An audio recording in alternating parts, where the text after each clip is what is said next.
안녕하십니까. 오늘은 사도행전 4장 18절의 말씀으로 박해를 이겨내는 믿음이라는 제목으로 하나님의 말씀을 나누고자 합니다.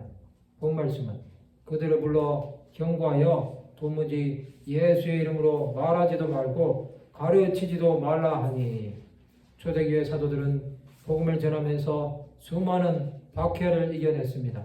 오늘은 박해를 이겨내는 믿음에 대해서 생각해보는 시간을 가지고자 합니다.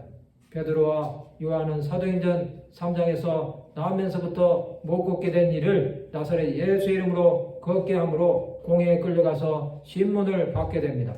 사도들이 백성들에게 복음을 전할 때 제사장들과 성전 맡은 자와 사두개인들이 예수 안에 죽은 자의 부활이 있다고 백성을 가르치고 전함을 싫어합니다. 그들을 잡음에 날이 이미 저물었으므로 이튿날까지 가두었습니다.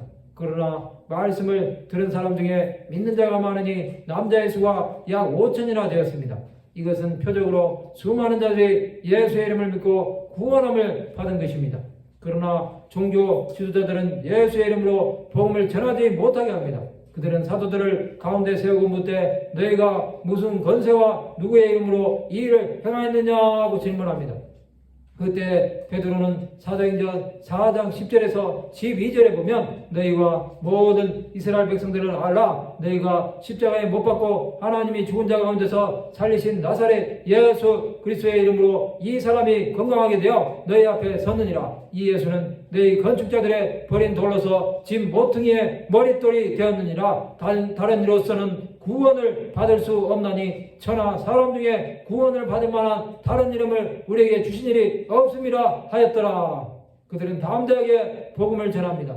이 말을 듣고 종교 지도자들은 그들을 불러 경고하여 도무지 예수의 이름으로 말하지도 말고 가르치지도 말라고 합니다. 그러나 베드로와 요한이 대답하여 이르되 하나님 앞에서 너희의 말을 듣는 것이 하나님의 말씀을 듣는 것보다 옳은가 판단하라. 우리는 보고 들은 것을 말하지 아니할 수 없다고 합니다. 사도들은 손을 내밀어 병을 낫게 하시었고 표적과 기사가 거룩한 종 예수의 이름으로 이루어지게 하시기를 기도했습니다. 비기를 다음에 모인 것이 진동하더니 무리가 다 성령이 충만하여 다음대히 하나님의 말씀을 전하였습니다. 이 모든 것을 이겨내고 복음을 전한 사도들은 예수의 이름으로 당하는 모든 박해가 하나님께 영광이 된 것입니다. 사도들은 자신들을 통해서 역사하실 예수 그리스도를 바라보고 믿음으로 나간 것입니다.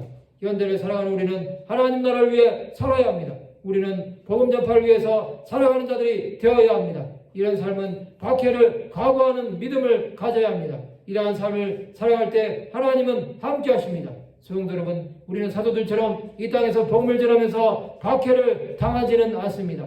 그러나 예수의 이름은 어디서든지 전파가 되어야 합니다. 하나님 나라를 위해서 살아가는 자는 오직 예수의 이름만으로 충분한 자들이 되어야 합니다. 말씀을 마치고자 합니다. 박해를 이겨내는 믿음으로 살아 하나님의 뜻대로 살아가는 하나님의 백성들이 되시기를 주님의 이름으로 축원합니다.